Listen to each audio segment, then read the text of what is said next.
কছাৰীহাট ৰাইডিঙীয়া ঝংকাৰ যুৱ সংঘৰ উদ্যোগত নাট কৰ্মশালাৰ শুভাৰম্ভণি অনুষ্ঠান।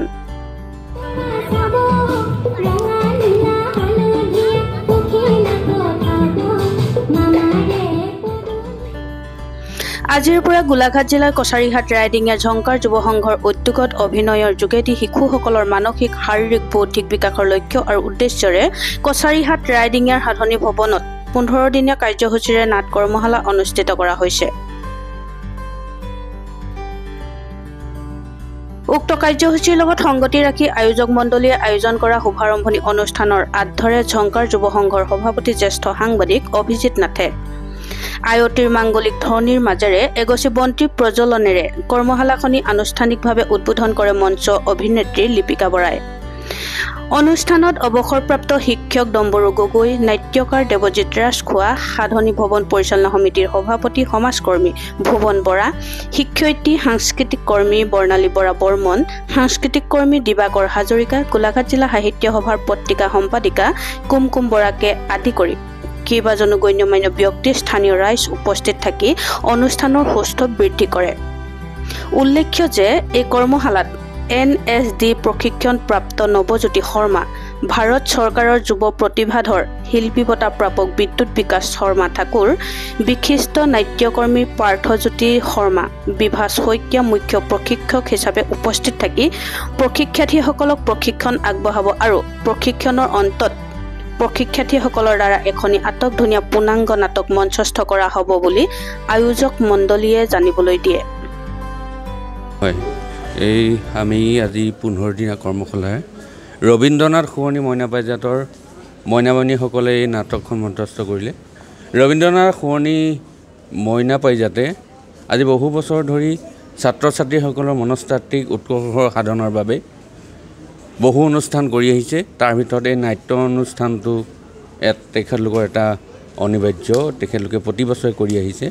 গতিকে তেখেতলোকক আমি পৰিচালকৰ তৰফৰ পৰা তেখেতলোকক পুনশ্চ ধন্যবাদ জ্ঞাপন কৰিছোঁ।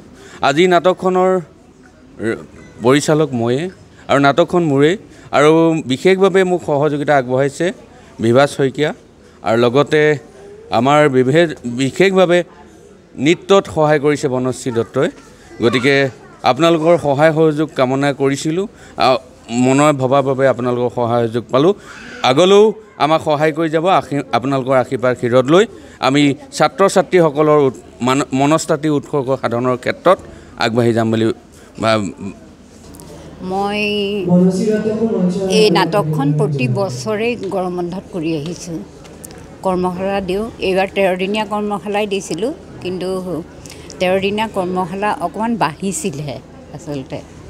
তাৰপিছত মই নৱজ্যোতিলৈ ফোন কৰিলোঁ, সদায় নৱজ্যোতিয়ে বিভাস আৰু যতীনে সদায় কৰি থাকে।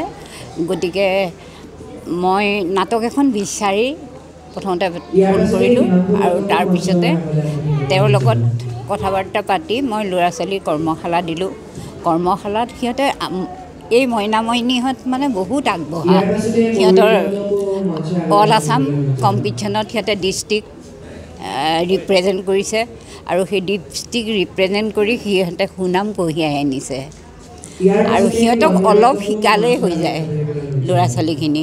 মই বিনামূলীয়াকৈ সিহঁতক শিক্ষা প্ৰদান কৰোঁ, বিনামূলীয়াকৈ সকলো যিবোৰ অনুষ্ঠান, সেই অনুষ্ঠানো পাতোঁ।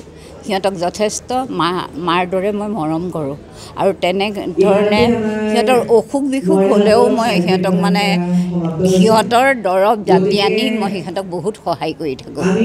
তেনেধৰণে সেই কৰ্মশালাটোত সিহঁতৰ যথেষ্ট সঁহাৰি পালোঁ, আৰু 31টা ল'ৰা ছোৱালীৰে মই এই কৰ্মশালাটো আৰম্ভ কৰিছিলোঁ।